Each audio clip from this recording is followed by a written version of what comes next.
Éternel, notre Dieu, notre Père, nous t'invitons ce matin à prendre place au milieu de nous. Nous voulons te dire merci pour tes multiples bienfaits. Nous te demandons de remplir en ce lieu par la puissance du Saint-Esprit, par ta présence. Seigneur, t'en permets que nos auditeurs puissent tirer de l'argent dividende spirituel. Seigneur, nous te demandons de nous préparer. Nous te demandons d'utiliser notre être, nos corps, nos membres, nos bouches, afin que nous puissions dire tout ce qui te glorifie. Seigneur, quand bénis les cantiques que nous allons chanter avant la prédication.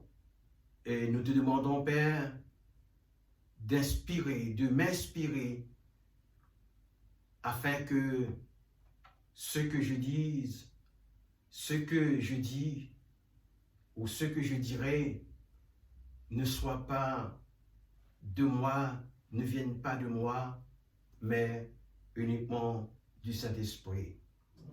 Bénis le premier cantique, au nom précieux de Jésus. À Christ soit la gloire, au siècle des siècles. Amen. Souffle sur nous, Seigneur. Souffle sur nous, Seigneur.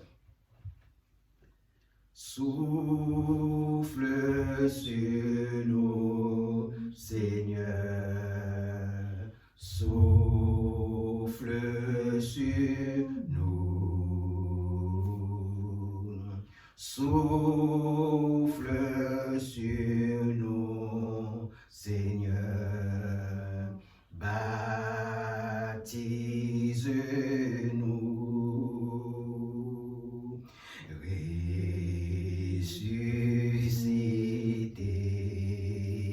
Ressuscité. Assis dans la gloire. Tu répands sur l'Église le Saint-Esprit promis. Souffle sur nous, Seigneur. Souffle sur nous. Souffle sur nous, Seigneur. Baptise-nous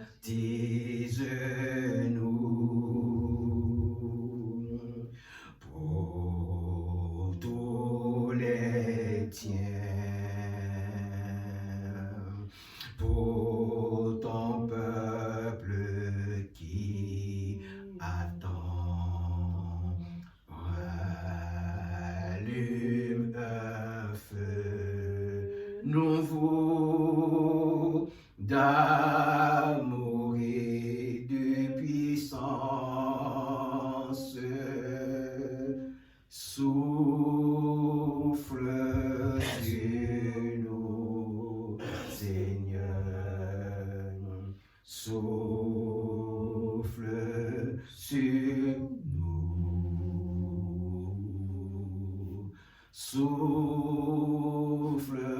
sur nous, Seigneur. Baptise-nous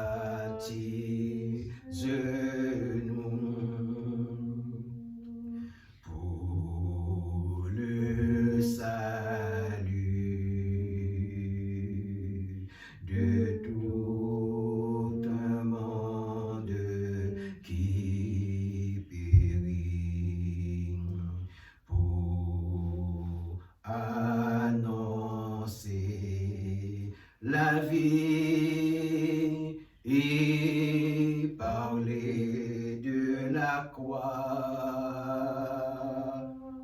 Souffle sur nous, Seigneur.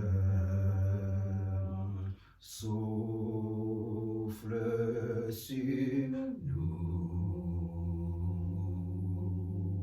Souffle sur nous, Seigneur, baptise-nous.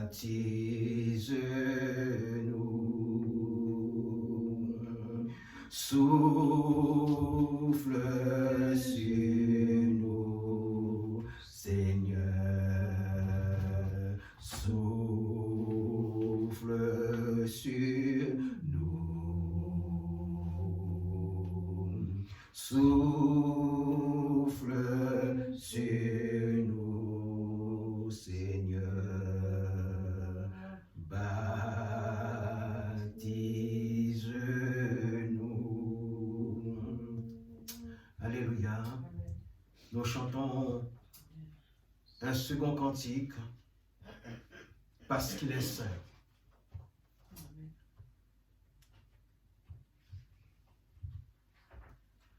Saint, Saint, Saint est l'Éternel des armées.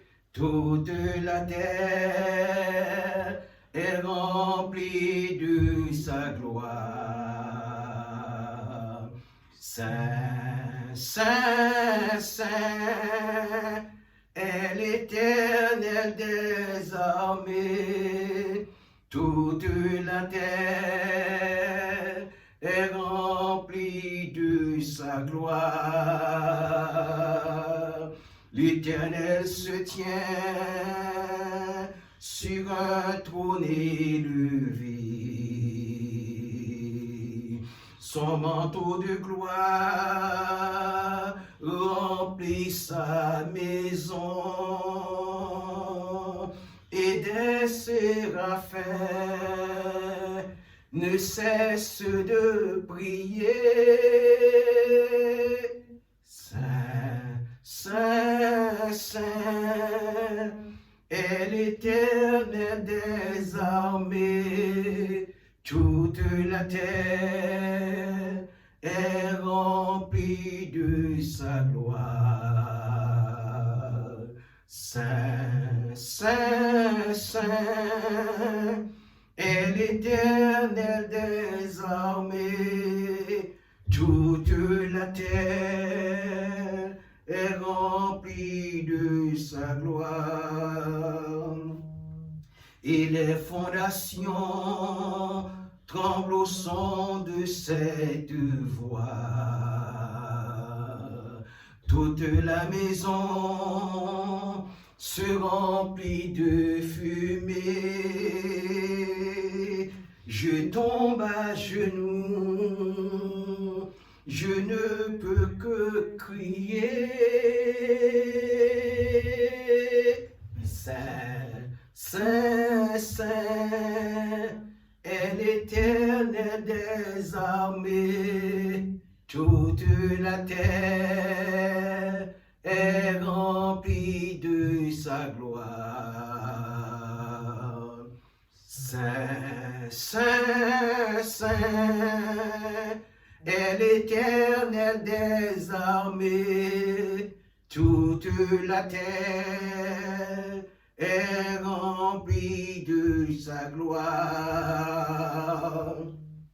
L'Éternel me dit, qui pourrais-je envoyer? Qui s'élèvera et marchera pour nous? Je dis, me voici, partout je chanterai. Saint, Saint, Saint est l'Éternel des armées. Toute la terre est remplie de sa gloire.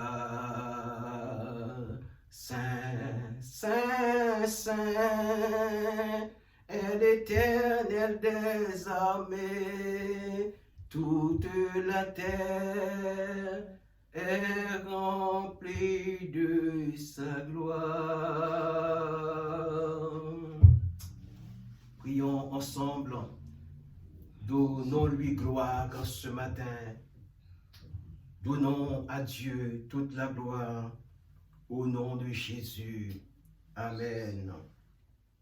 Seigneur, nous te couronnons ce matin, nous te glorifions ce matin, parce que tu es notre Dieu.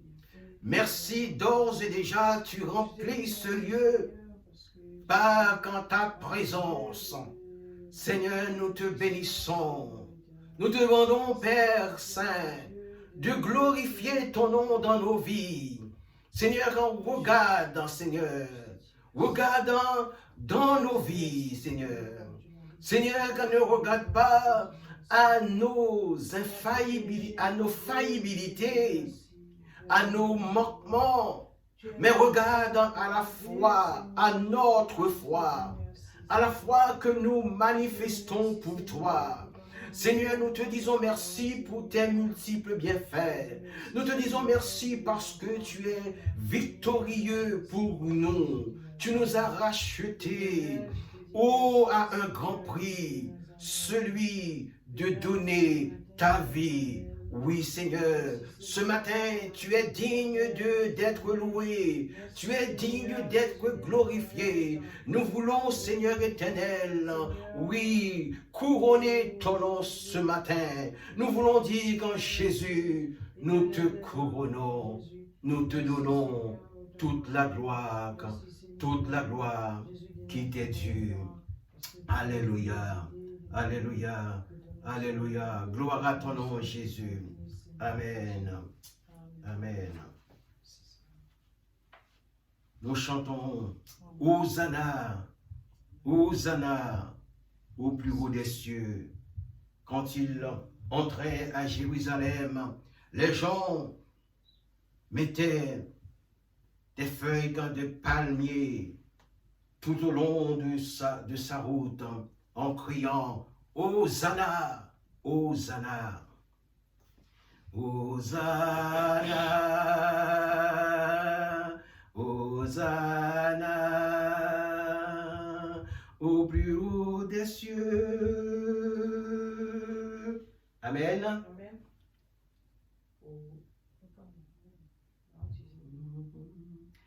Hosanna, Hosanna,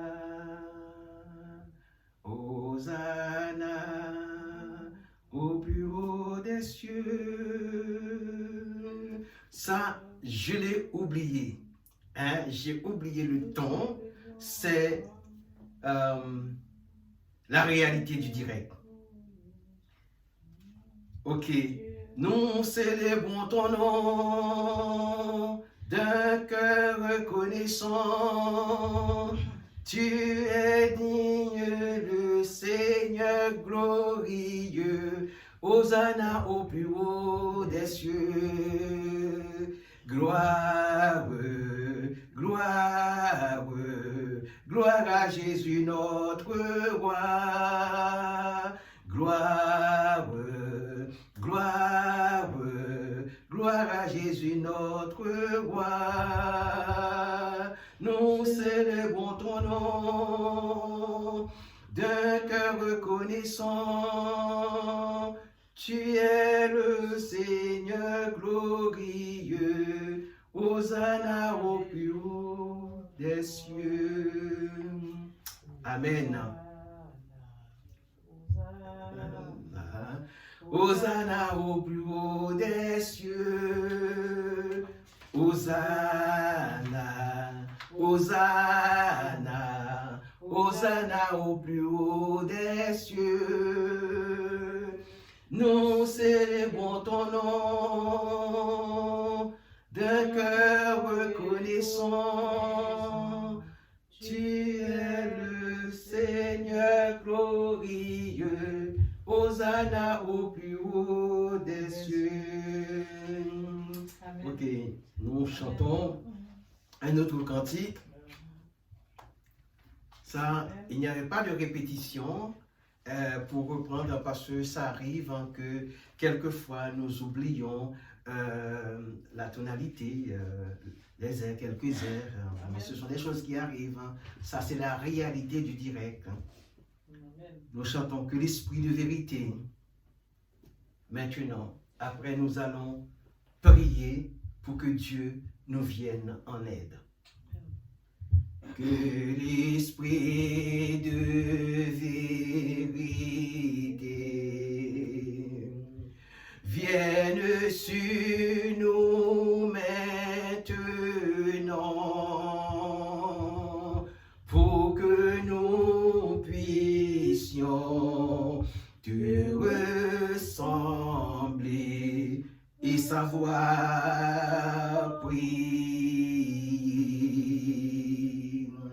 Notre Père qui es aux cieux,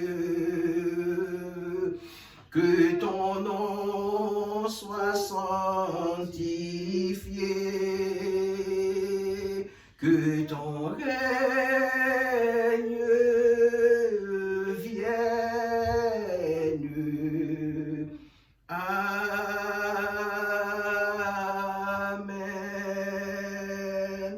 Que ton règne vienne. Que ton règne vienne. Que ta volonté soit faite dans nos vies.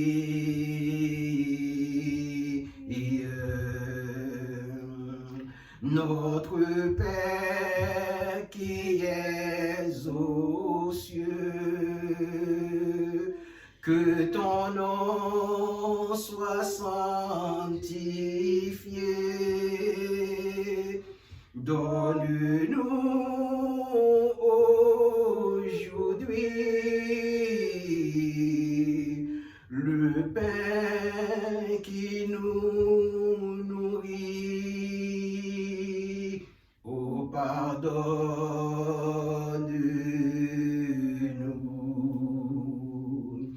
Oh, pardonne-nous.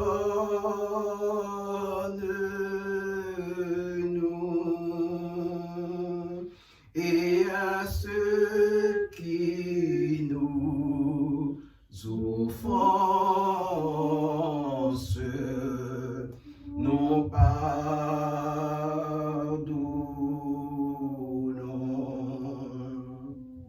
Notre Père qui es aux cieux,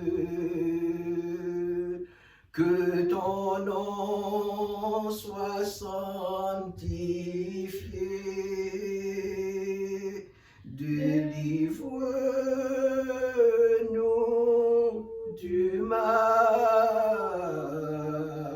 Garde-nous d'être tentés. À toi seul règne. À toi seul règne. À toi la puissance, la gloire au siècle des siècles.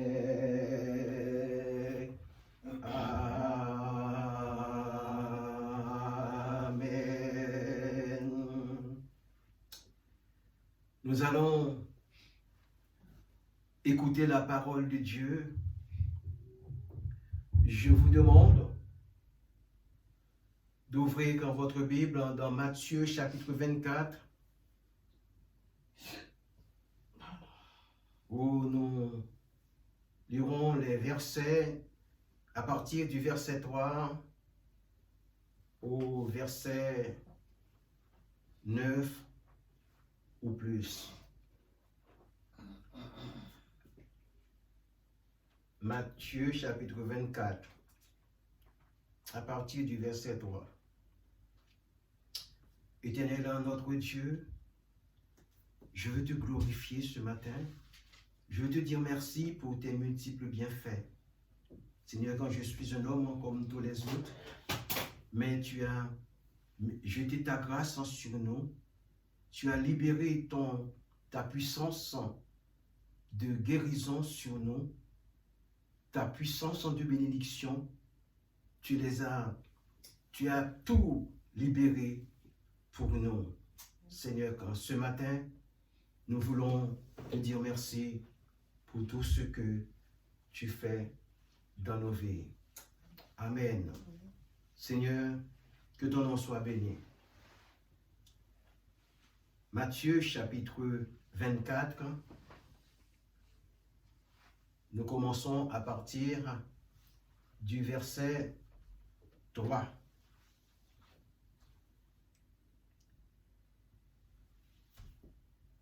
Il s'assit sur la montagne des Oliviers. Alors, c'est Jésus. Jésus, je peux dire, Jésus s'assit sur la montagne des Oliviers. Alléluia.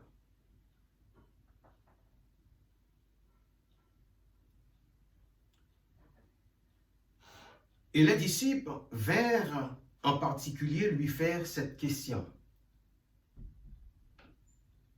Et les disciples vinrent en particulier lui faire cette question. Dis-nous, quand cela arrivera-t-il et quel sera le signe de ton avènement et de la fin du monde?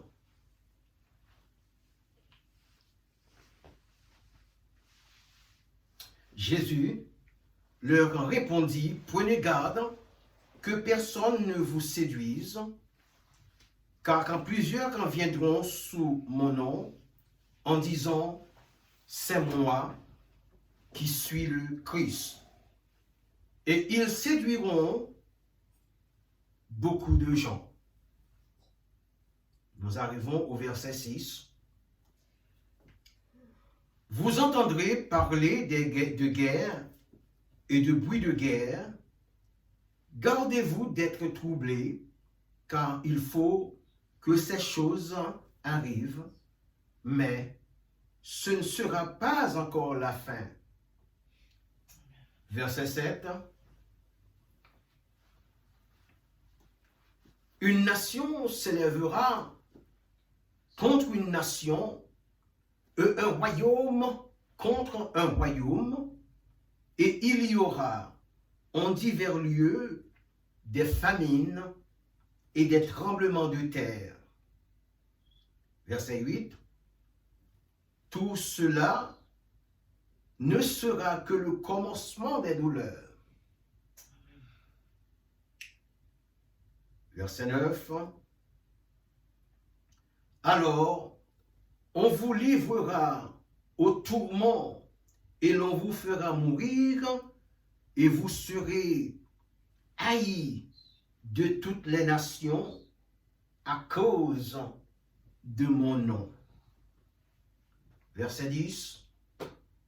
Alors aussi, plusieurs succomberont et ils se trahiront, se haïront les uns les autres. Plusieurs faux prophètes s'élèveront et ils séduiront beaucoup de gens. Le titre de ce message est « Les 10 principaux signes prophétiques qui précèdent la venue du Fils de l'homme ».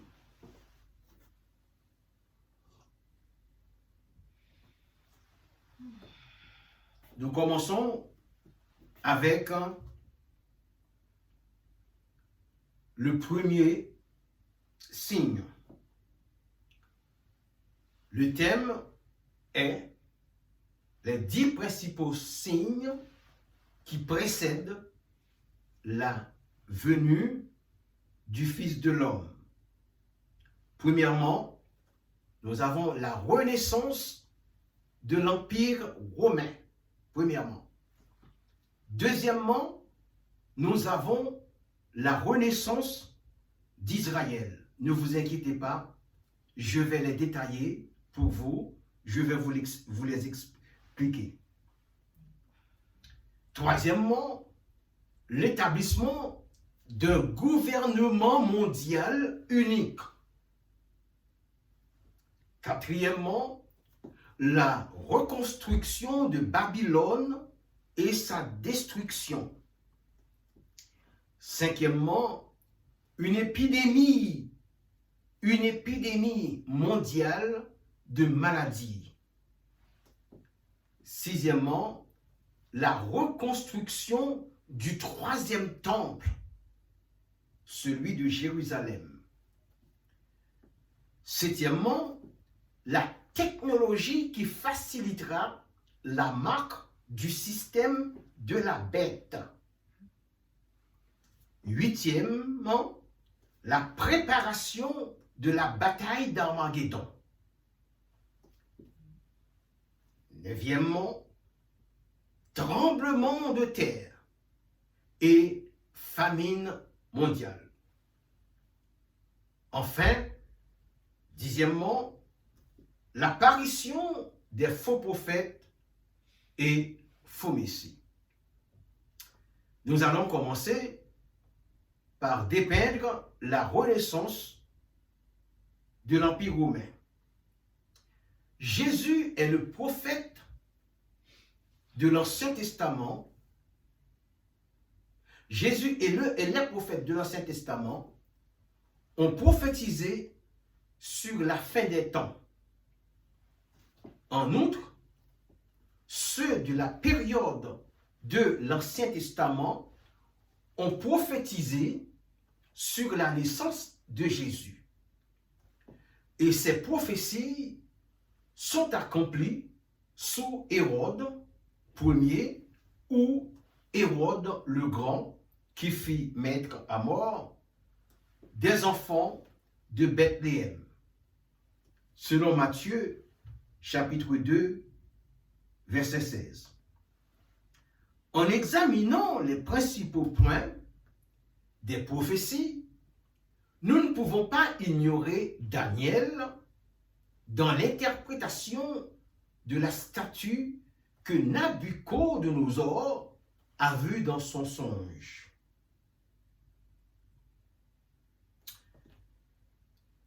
En parcourant les diverses étapes de la statue, de la tête aux pieds, cette prophétie nous place aux orteils de celle-ci selon Daniel, chapitre 2, les versets 42 et 43.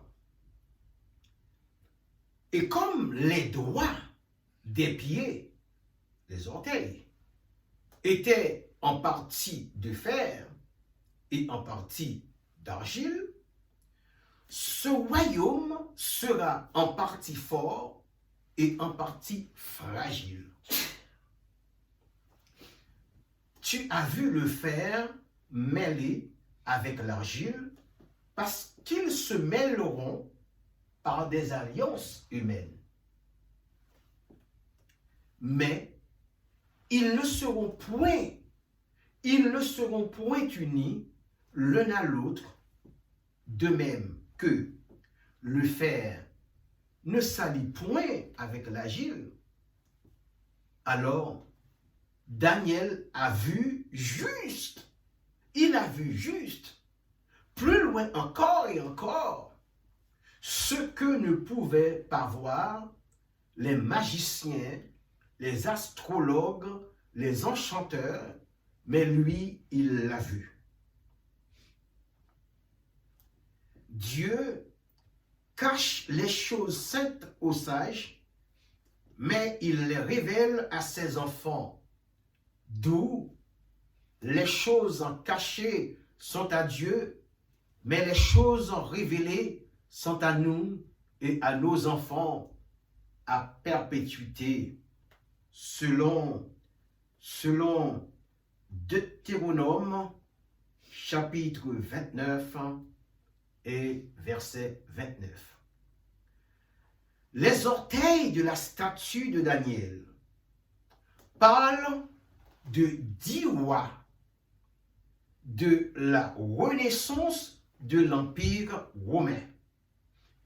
il sera alors à la fois, il sera à la fois fort, cet empire sera à la fois fort à cause du fer et à la fois faible à cause de l'argile. C'est cette situation d'instabilité qui le conduira à sa dissolution. Et dans les temps de ces rois, nous dit Daniel 2, verset 44, le Dieu des cieux suscitera un royaume qui ne sera jamais détruit et qui ne passera point sous la domination d'un autre peuple. Il brisera et anéantira tous ces royaumes-là, et lui-même subsistera éternellement. Ici, nous avons une vision eschatologique de ces choses. Oh, nous vivons des temps extraordinaires et c'est l'heure où l'Église doit célébrer l'arrivée prochaine de son roi Jésus. Le deuxième signe prophétique est la renaissance d'Israël. Suivez-moi bien. Le deuxième signe est la renaissance d'Israël. Le prophète qui nous parle, c'est celui qui nous a rachetés. Il nous donne différents exemples sur le temps et l'espace, les choses visuelles et les choses tangibles. Dans les choses tangibles, il tire un enseignement du figuier de Matthieu chapitre 24, versets 32 et 33. Et cela nous dit, et il nous dit, instruisez-vous par une comparaison tirée du figuier. Dès que ses branches deviennent tendres et que les feuilles poussent, vous connaissez que l'été est proche.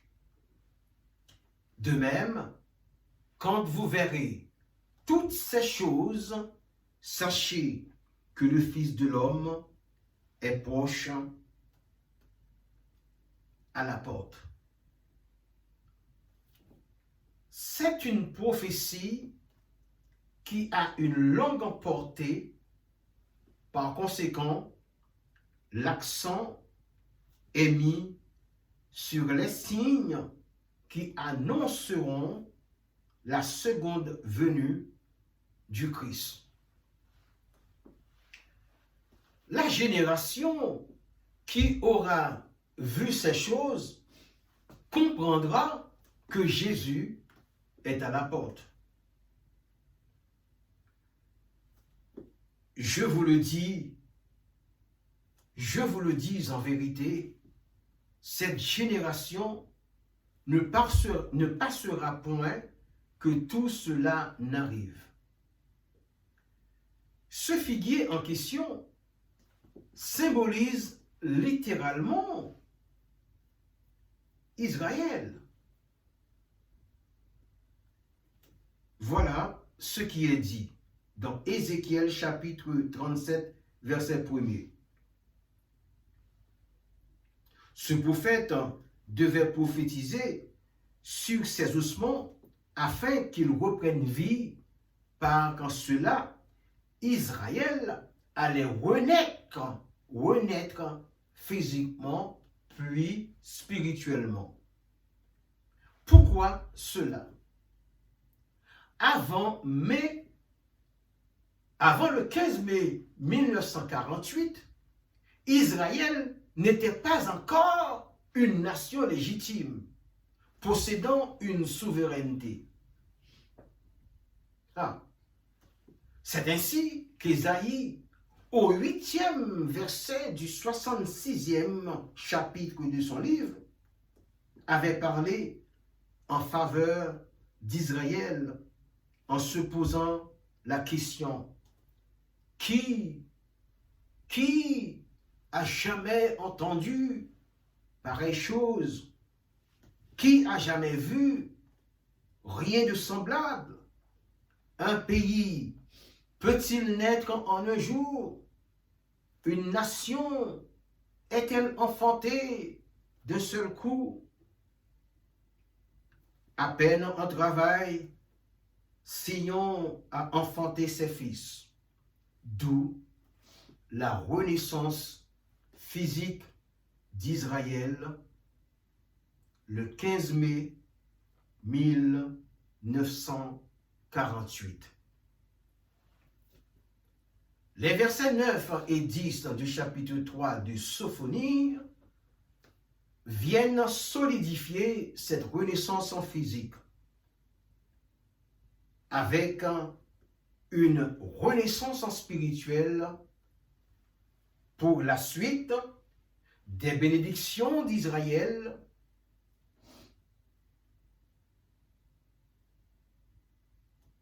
Israël qui devient depuis lors une nation riche et prospère, nous explique Ésaïe 27, verset 6. Dans les temps à venir, Jacob prendra racine, Israël poussera des fleurs et des rejetons, et il remplira le monde de ses fruits. Chers amis, nous venons de voir comment la prophétie concernant la renaissance d'Israël s'est déroulée. Et Jésus dit dans Matthieu 24, verset 34, « Je vous le dis en vérité, cette génération ne passera point que tout cela n'arrive. » La prophétie vient de s'accomplir. C'est l'heure de se réveiller. Nous abordons maintenant le troisième signe prophétique qui précède la seconde venue du Fils de l'homme. Le troisième signe avant le retour de Jésus est marqué par l'établissement d'un gouvernement mondial unique qui sera inauguré dans le futur par la bête. D'ores et déjà, voici son planning. Voici son planning. Une organisation connue sous le nom de NAFTA, qui signifie accord de libre-échange nord-américain. Premièrement, cette organisation se compose comme ce qui suit. Une fusion sud-est asiatique qui comprend Chine et Japon.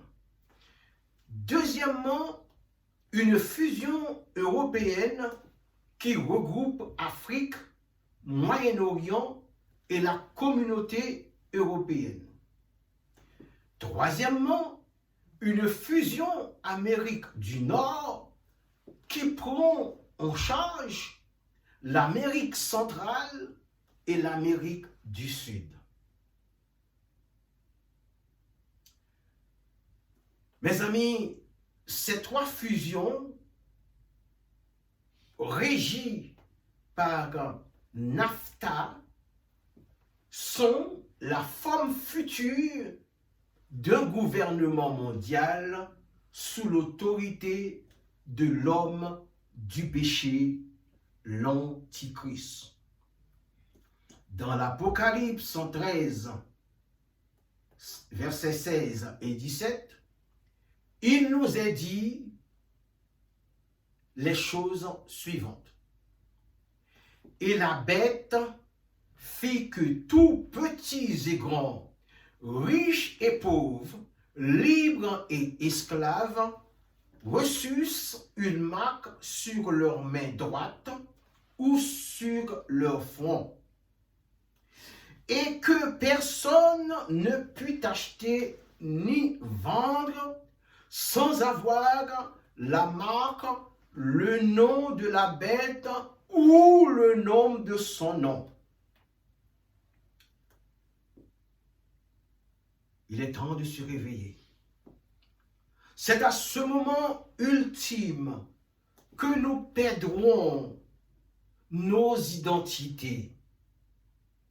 Cher ami, ta voix et ma voix ne représenteront rien. Ce sont des machines qui parleront à nos places, qui diront qui nous sommes.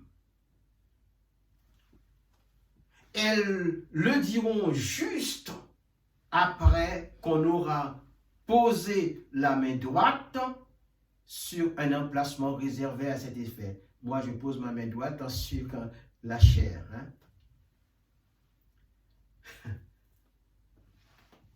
Vous allez comprendre, si tu t'appelles Jacques, la machine dira à ta place, je m'appelle Jacques, je peux acheter cet article, ou du moins, je peux vendre cet article. De cet état de fait, la bête prendra le contrôle de la vie des individus dans les choses les plus intimes. Aujourd'hui, que voit-on? Que voit-on? La monnaie unique d'Europe qui est un signe que la fin est proche. D'autres signes,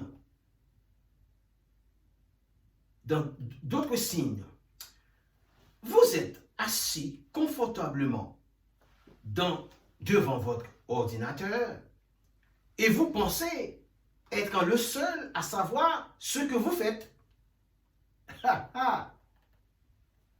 Vous pensez être le seul à savoir ce que vous faites. Le seul à être maître à bord. Erreur. Le système informatique indique l'endroit exact où vous êtes ou bien où tu es. Les cartes bancaires indiquent le lieu où vous êtes par rapport à votre achat, à vos achats. Avec le mode d'accord libre-échange, le monde entier sait qui vous êtes. Ce que vous avez fait dans un pays n'est plus un secret dans un autre pays.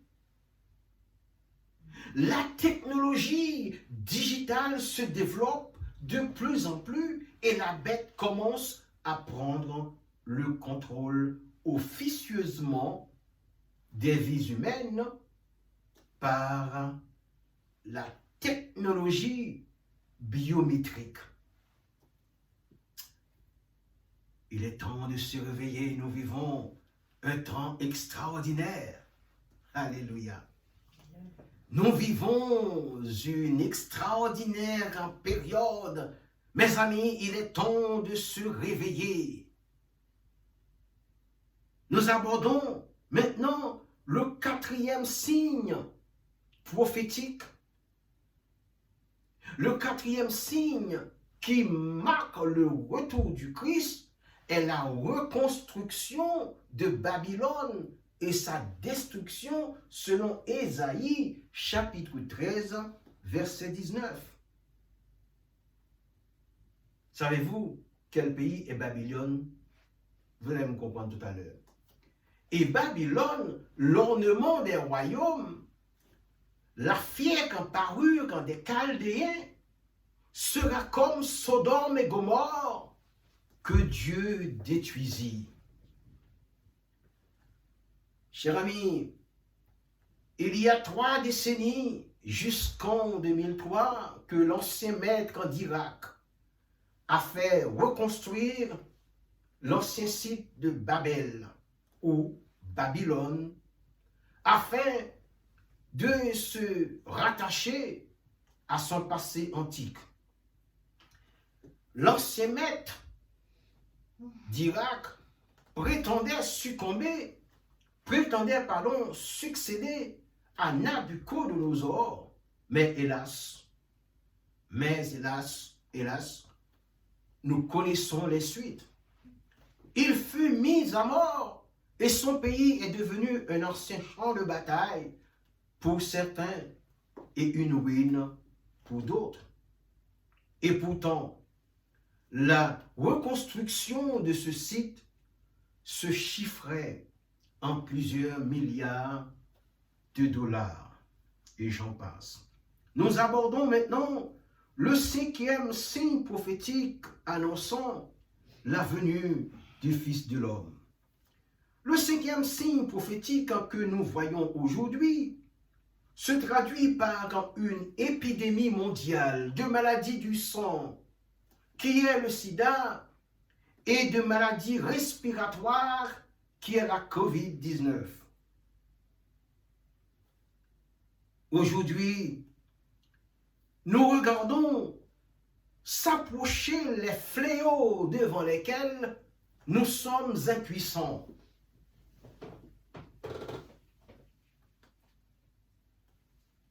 Les impositions des mains sur les malades n'ont presque pas d'effet parce que Dieu commence à mettre ses dires en application.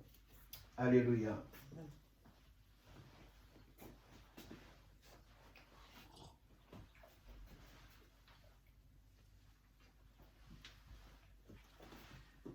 Dieu nous montre que nous ne pouvons pas nous soustraire des terribles maladies qui envahissent le monde.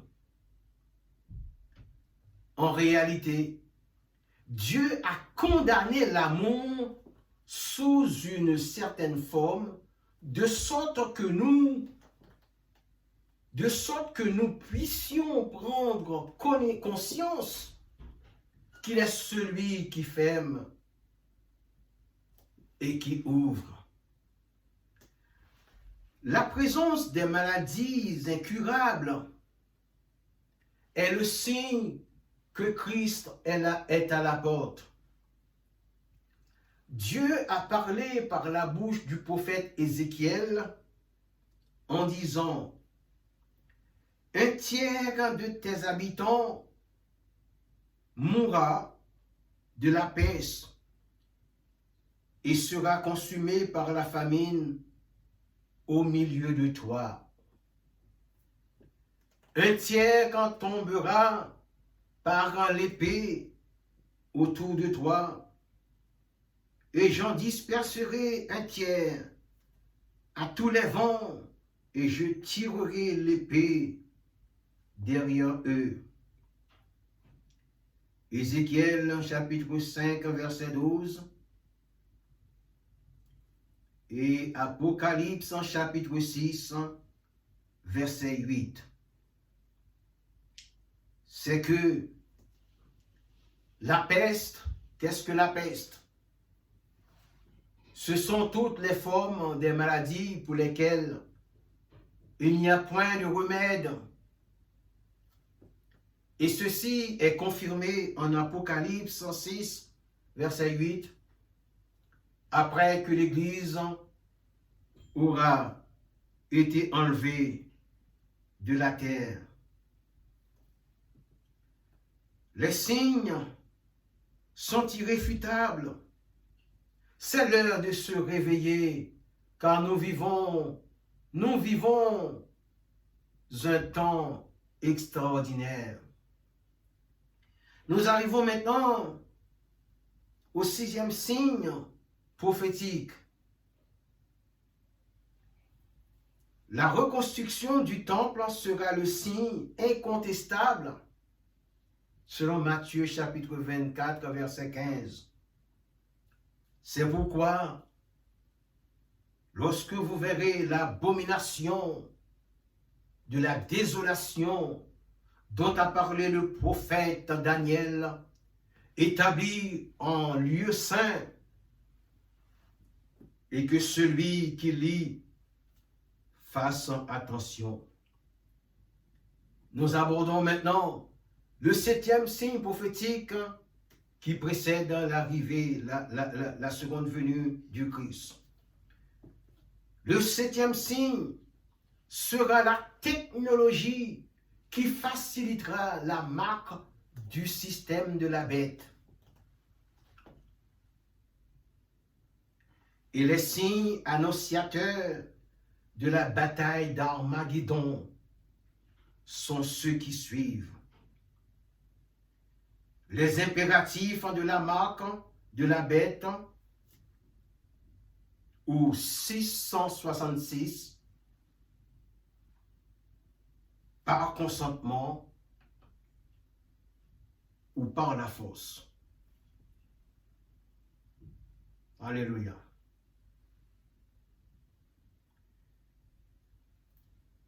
Cher ami, tu perdras ton nom et tu seras appelé par le nom qui te sera octroyé et calculé. En un mot, c'est celui que te donne la marque sur ton front ou sur ta main droite. De la même manière que le programme d'un ordinateur peut générer des identifications et des mots de passe, il en sera de même du système de la marque de la bête. Tout ce qui vous concerne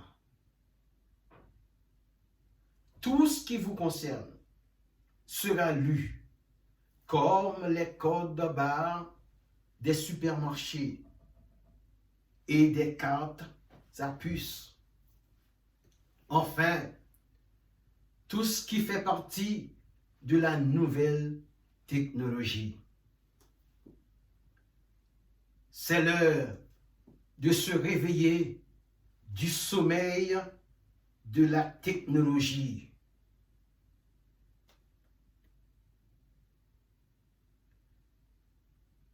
Nous abordons le 8e signe prophétique qui annonce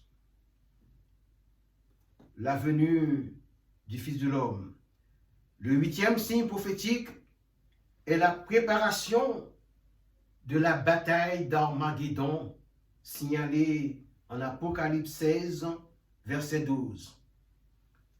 C'est l'un des signes qui montrera que les rois du monde auront atteint l'apogée de leurs conditions mauvaises.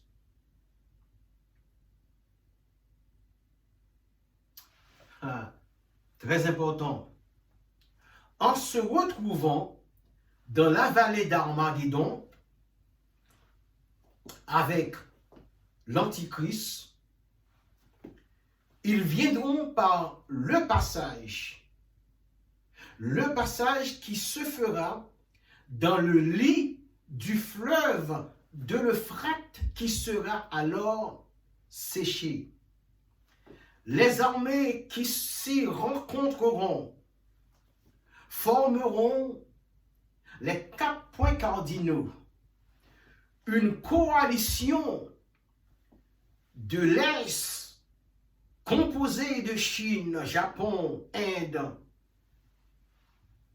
et toutes les grandes puissances du pays du soleil levant.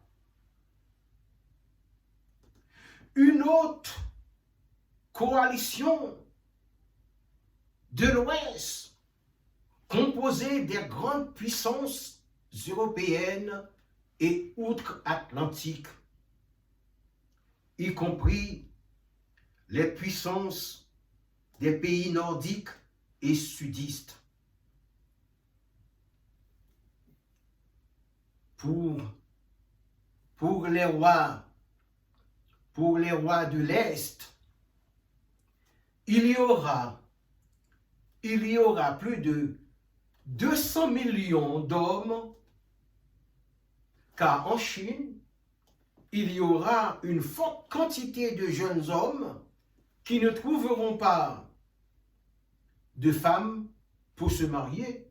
De surcroît, ils se consacreront à l'armée.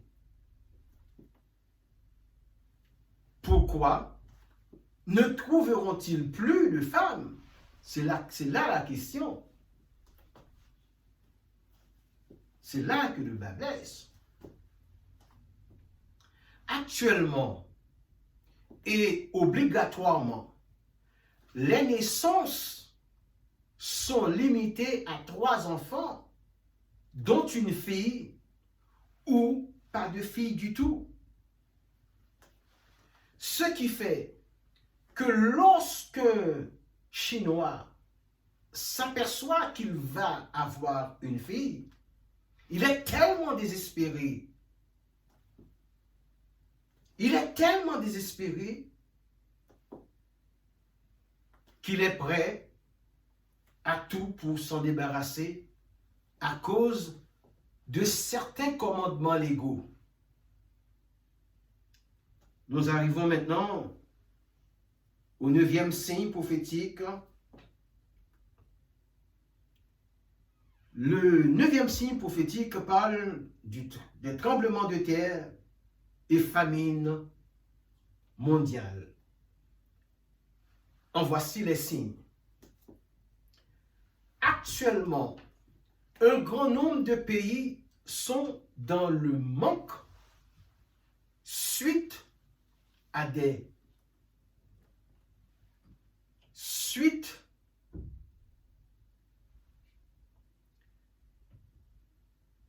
tremblements de terre.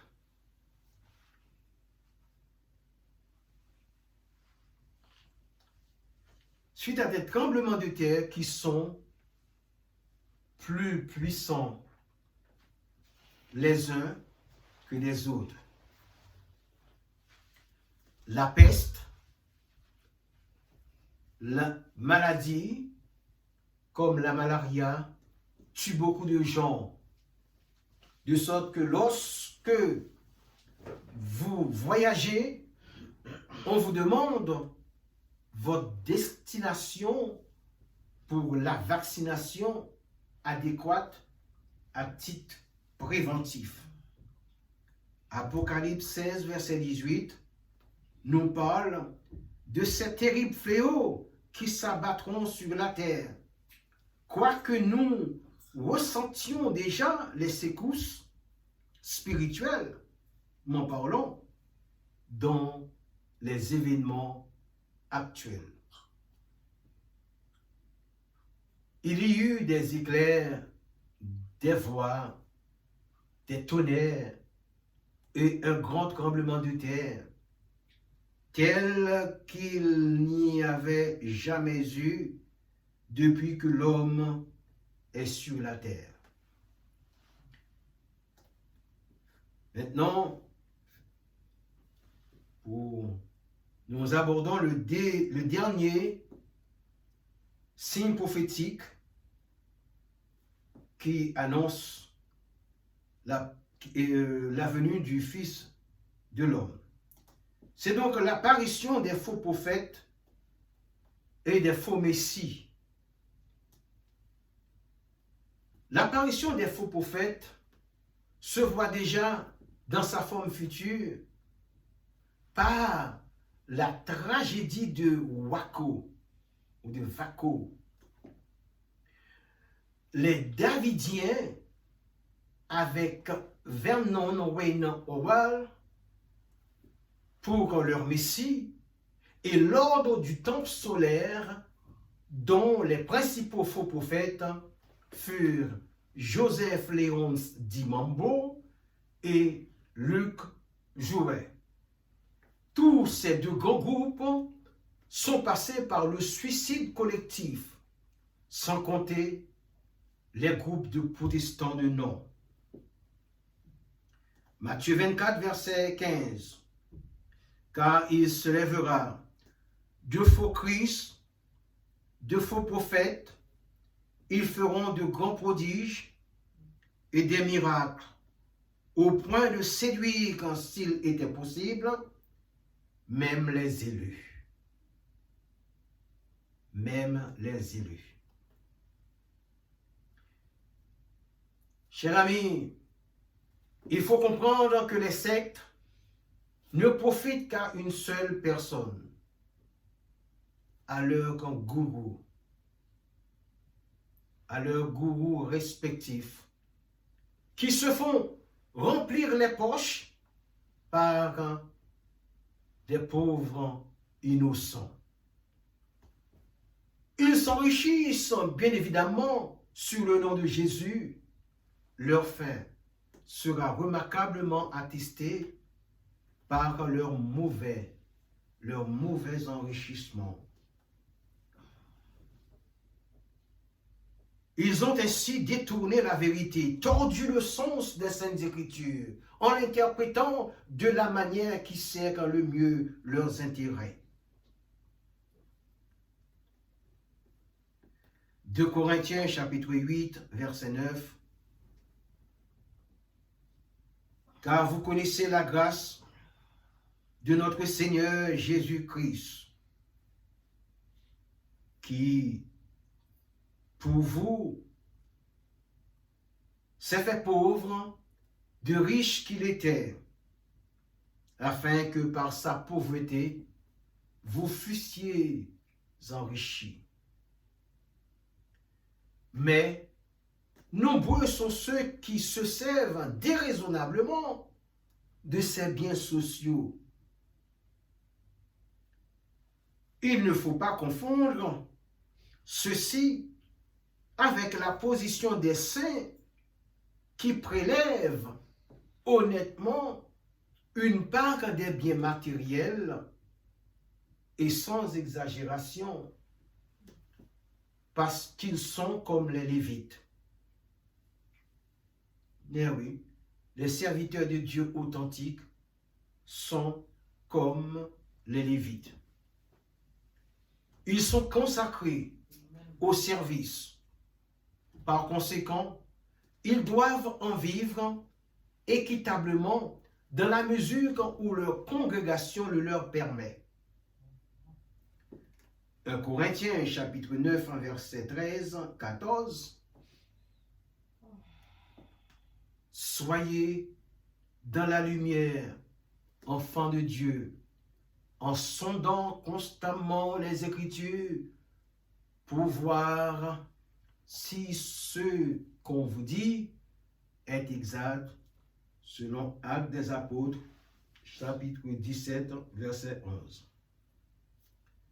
Nous vivons un temps extraordinaire. Il est temps de se réveiller. Amen. Amen. Éternel, notre Dieu, nous te bénissons, nous te glorifions. Merci de m'avoir permis de dispenser cet enseignement dont le thème est les 10 signes prophétiques qui annonceront la seconde venue du Fils de l'homme. Père Saint, je te demande de bénir comme celles et ceux qui l'ont écouté, qui ont été, dont les cœurs ont été réceptifs. Père, je te prie pour mes amis qui sont sur les réseaux sociaux et qui ont écouté ce message, et pour celles et ceux qui l'écouteront par la suite, car il sera enregistré afin que chaque personne qui se connecte puisse en bénéficier, ou du moins puisse bénéficier de l'argent dividende spirituel qui en découle. C'est là ma prière, Père Saint, au nom de Jésus, à qui soit la gloire au siècle des siècles. Amen. Dimanche prochain, dans cette semaine, au cours de cette semaine, il y aura un message pour les anglophones. Amen. Soyez bénis au nom de Jésus.